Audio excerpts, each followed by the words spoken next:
Welcome friends, आज मी share करते आहे उरलेल्या पोळीपासून चटपटीत आणि कुरकुरीत पदार्थ। तर हा पदार्थ कसा बनवायचा ते आता आपण बघूया।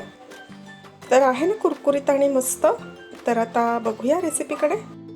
तर इथे या मी 3 पोळ्या घेतलेल्या आहेत। त्याचबरोबर मी इथे काही भाज्या चिरून घेते। इथे मी आता कोथिंबीर चिरून घेतली आहे आणि कांदा बारीक चिरून घ्यायचा आहे। त्याचबरोबर एक हिरवी मिरची पण मी कट करून घेतलेली आहे। तर हे कट केलेल्या भाज्या बाजूला ठेवूया आणि आता पोळ्या कट करून घेऊया। तर इथे व्हिडिओ दाखवल्याप्रमाणे एका पोळीचे 4 भाग करायचे आहे, म्हणजे एका पोळीचे चतकोर करायचे आहेत। इथे माझ्या पोळ्यांचा साईज थोडा मोठा होता, त्यामुळे मी त्याचे 4 भाग केले आहेत। तुमची जर पोळी छोटी असेल, साईज लहान असेल, तर तुम्ही अख्खी रोटी पण घेतली तरी चालेल। तर इथे आता हे पोळीचे मी 4 भाग करून झालेले आहेत, ते साईडला ठेवून घेऊया आणि आता पीठ भिजवून घेऊया। आता इथे एका बाउलमध्ये मी बेसन पीठ घेतलेलं आहे। अंदाजे 1 कप बेसन पीठ आहे। त्यामध्ये आता मसाले घालायचे आहेत। सुरुवातीला मी आता मीठ घातलेलं आहे। त्यानंतर ही लाल मिरची पावडर, मी 2 चमचे मिरची पावडर घातलेली आहे। थोडासा हिंग, थोडीशी हळद आणि आता ओवा जो आहे तो मी हातावरती चुरून घालते आहे। आता थोडेसे जिरे, थोडीशी कसुरी मेथी ऑप्शनल आहे, नाही घातली तरी चालेल।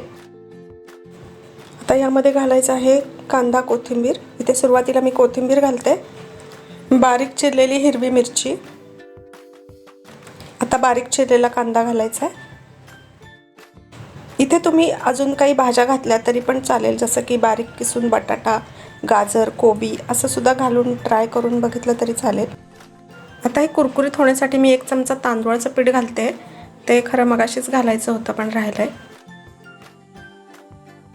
आता हे सर्व पीठ मिक्स केलंय आणि यामध्ये मी थोडेसे तीळ घातलेले आहेत।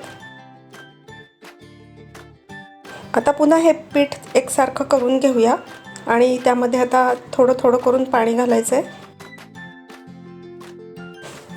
पाणी घालताना हळूहळू घालायचंय। आपल्याला हे पीठ थोडंसं घट्टसर ठेवायचंय, खूप पातळ करायचं नाहीये। त्यामुळे इथे तुम्ही बघतच असाल हे पीठ असं घट्टसरच आहे। तर अशा प्रकारे आता हे पीठ मी असं घट्टसर ठेवलेलं आहे की ज्यामुळे आपल्याला ते पोळीवरती पसरून लावता येईल। आता पोळीला हे पीठ लावेपर्यंत मी कढईमध्ये तेल गरम करत ठेवलेलं आहे। तेल तापेपर्यंत आपण पोळीवरती हे बेसन पीठ लावून घेऊया। इथे आता मी पोळीचा एक चतकोर घेतलाय आणि त्याच्यावरती हे बेसन पीठ सगळीकडे पसरून घ्यायचं आहे।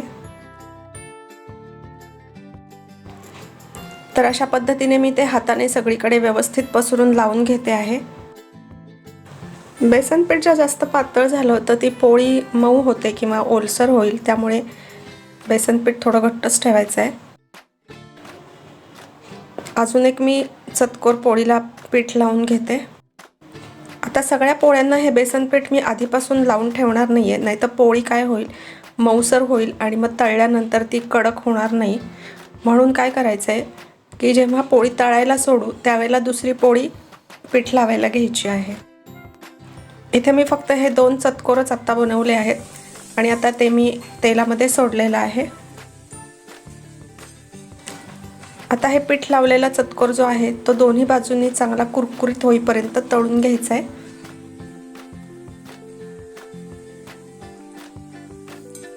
आता ही पोळी दोन्ही बाजूंनी ब्राऊन रंग येईपर्यंत तळून घ्यायची आहे आणि अशा पद्धतीने ही पोळी आता तयार झालेली आहे। तर ही पोळी अतिशय छान ब्राऊन रंगावरती तळली गेली आहे। तर आता ती मी काढून घेते। आहा, काय मस्त झाली आहे। आणि आता ही मी प्लेटमध्ये काढून घेते। आता दुसऱ्या पोळीचा जो चतकोर मगाशी पीठ लावून ठेवला होता तो आता तेलामध्ये तळायला सोडूया आणि आता हा तळून होईपर्यंत पुढच्या पोळीला मी पीठ लावून घेते। तर आता ही पुढची पोळी आहे तिला पण मी पीठ लावून तयार करून घेतलेली आहे। तोपर्यंत ही कढईमधली पोळी पण आता तळून होत आली आहे, ती काढून घेऊया।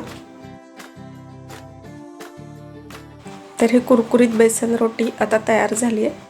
ती आता काढून घेऊया। तर अशा पद्धतीने आता मी सगळे पोळीचे जे चतकोर केलेले ते तळून घेते आहे। तर फ्रेंड्स, काय झालं, रात्रीच्या जेवणासाठी आज मी डाळ खिचडी ठरवली होती आणि या खिचडीबरोबर मला पापड पण तळायचे होते, पण तेव्हाच माझ्या लक्षात आलं की पोळ्या पण उरल्यात। तर ह्या पोळ्यांपासूनच आपण काहीतरी पापडासारखं बनवूया म्हणून मी ही रेसिपी ट्राय केली आणि ती सर्वांना खूप आवडली। त्यामुळे उरलेल्या पोळ्या पण संपल्या आणि तोंडी लावण्याचं पापडाचं पण काम झालं। तर खिचडीबरोबर आज मी अशा वेगळ्या पद्धतीचे हे पोळीचेच पापड बनवलेत आणि ते सर्वांना खूप आवडले, त्यामुळे मी ही रेसिपी शेअर केली आहे। तर ही रेसिपी तुम्ही पण नक्की ट्राय करा आणि मला कमेंटमध्ये सांगा। तर आता मी बाकीच्या ज्या रोट्या आहेत त्या पण सर्व अशा पद्धतीने कुरकुरीत तळून घेणार आहे। हा किती सुंदर दिसत आहेत ह्या कुरकुरीत रोट्या। तर आहे ना सोपी आणि साधी रेसिपी। ही रेसिपी तुम्हाला कधीही बनवता येईल, 15-20 मिनिटात बनवून होते। आपण पोळ्या बरेचदा उरतात तर काही ना काही आपण बनवतच असतो, तर आज ही थोडी वेगळी रेसिपी। चला, आता हे माझे रोटीचे पापड तयार झालेत, ते मी आता थोडेसे अरेंज करते आणि सर्व करते। इथे मी थोडा चाट मसाला स्प्रिंकल केला आहे आणि थोडंसं लाल मिरची पावडर आणि थोडीशी बारीक चिरलेली कोथिंबीर आणि उभा चिरलेला कांदा मी डेकोरेशनसाठी वापरलाय। आता यातली एक रोटी मोडून बघूया कशी झाली आहे ते। असं झाले, असं मस्त लागतंय। या बाजूने असं झालेलं आहे बघा, पोळी इतकी मस्त कुरकुरीत झालेली आहे। वा। तर फ्रेंड्स, हा व्हिडिओ तुम्हाला कसा वाटला ते मला कमेंट करून सांगा आणि आपण पुन्हा भेटू अशाच एका रेसिपी बरोबर। तोपर्यंत हेल्दी खा आणि हेल्दी राहा। Bye bye.